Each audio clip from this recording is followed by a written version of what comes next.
సింగ్ గారు ప్రధానమంత్రి కాంగ్రెస్ పార్టీ తరఫున తెలియజేయడం జరిగింది. అవునా కాదా? ఎక్కడ పోయినాయి ఉద్యోగాలు? ఏమైంది? ఫ్యాక్టరీ కూటమి ప్రభుత్వం వచ్చింది, మనవరం బెల్ ఫ్యాక్టరీని కూల్చి ఎక్కడ మనం అనుకున్న అభివృద్ధి ఎక్కడికో పోద్దనుకున్నాం. వెంకటగిరి మామూలుగా వచ్చి మనకు జరిగినటువంటి అన్యాయం భారతదేశంలో ఎక్కడా జరిగి ఉండదు. కూటమి భారతీయ జనతా పార్టీ, తెలుగుదేశం పార్టీ, మరి వైసీపీ పార్టీలకు మరి దుగరాజపట్నం ఓడరేవుని తీసుకొని వచ్చాం, మెద్రాసు పోర్టు లాగా. దాన్ని కూడా ఆపేశారు. కూటమి ప్రభుత్వం ఆపేయడం లేదు. ఈ ప్రాంతంలో నిరుద్యోగం ఉండకూడదనే ఉద్దేశంతో ఈ రెండు ప్రభుత్వ రంగ సంస్థలను తీసుకొని వచ్చాం. కాంగ్రెస్ పార్టీ తీసుకొని వచ్చింది, విభజన చట్టంలో పెట్టింది సోనియా గాంధీ. ఏంది? ఐఐటి, ఐసరు ఎక్కడికో పోవాల్సిందని ఎత్తుకొని వచ్చేసాం. సైకిల్ వేసుకున్నాం, పునాదురాళ్ళు వేసుకున్నాం, పూజ చేసేసాం. తమిళనాడు రాష్ట్రంలో కూడా లేదు ఐసరు. మరి అటువంటి దాన్ని మనం రెండు ఫ్యాక్టరీలు సైకిల్గా తెచ్చుకున్నాం, అభివృద్ధి చేసుకున్నాం.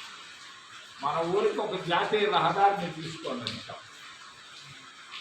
565 ఏర్పేట నుంచి మహారాష్ట్ర దాకా.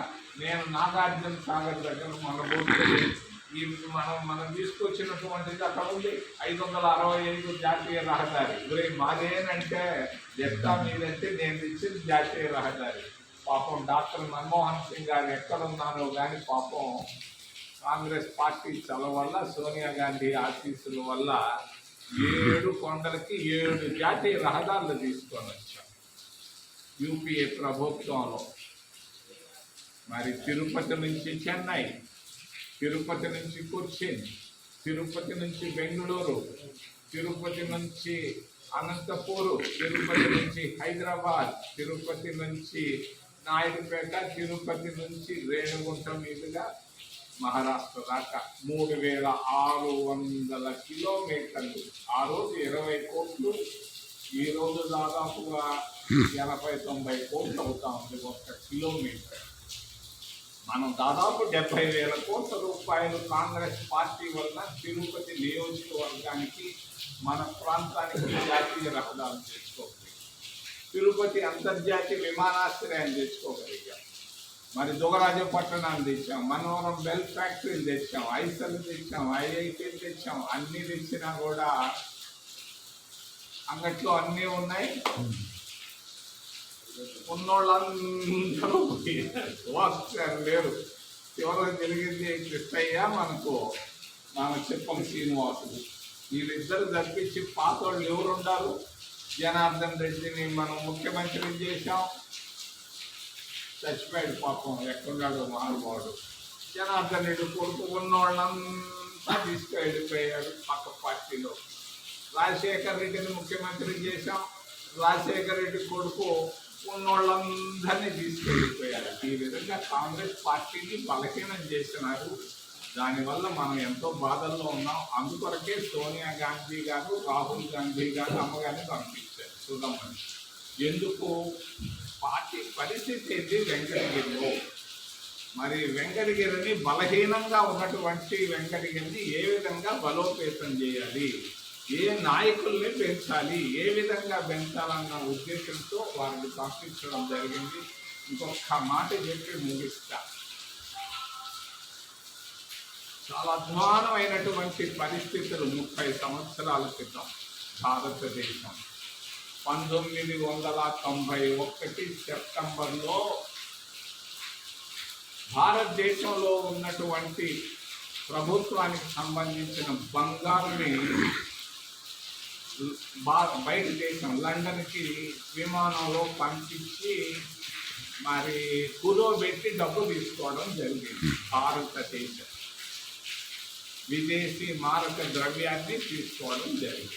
ఆ రోజు నేను పివి నరసింహారావు గారిని అడిగాను, అయ్యా ఏంది బంగారు ఏంది, కుదవ పెట్టుకోవడం ఏంది, మనం కుదవ పెట్టుకుంటే నాకు చాలా బాధగా ఉందంటే ఆయన చెప్పొచ్చాను నాకు. మరి ఇంట్లో ఎవరికన్నా జబ్బు చేసింది, ఆసుపత్రికి తీసుకోపోవాలి. ఆసుపత్రికి తీసుకోపోవాలన్నప్పుడు మన ఇంట్లో ఏదన్నా బంగారం ఉంటే కుదవ పెట్టుకుంటాం కదా.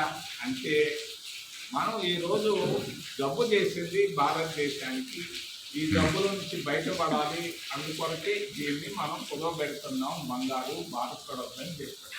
అటువంటి భారతదేశాన్ని ఈరోజు ప్రపంచంలో 3వ దేశంగా, అమెరికా చైనా తర్వాత భారతదేశాన్ని ఈ స్థాయికి తీసుకెళ్ళింది Congress party. Congress party Congress party Congress party.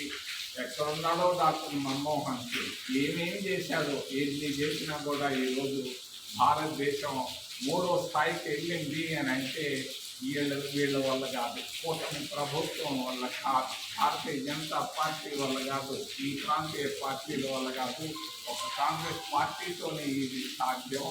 మళ్ళా మనందరం ఆ మనవరం బెల్ ఫ్యాక్టరీ తెచ్చుకోవాలన్నా, దుగరాజపట్నం ఓడరేవు తెచ్చుకోవాలన్నా, ప్రతి ఇంటికి ప్రభుత్వ ఉద్యోగం తీసుకురావాలన్నా మరి కాంగ్రెస్ పార్టీతోనే సాధ్యమని తెలియజేస్తూ, అమ్మగారు తెలుగులో మాట్లాడతారు, కొంచెం తమిళ్ ఇంగ్లీష్ కూడా మాట్లాడతారు, మీరు దయచేసి వినమని వారిని మాట్లాడమని నేను మీ తరఫున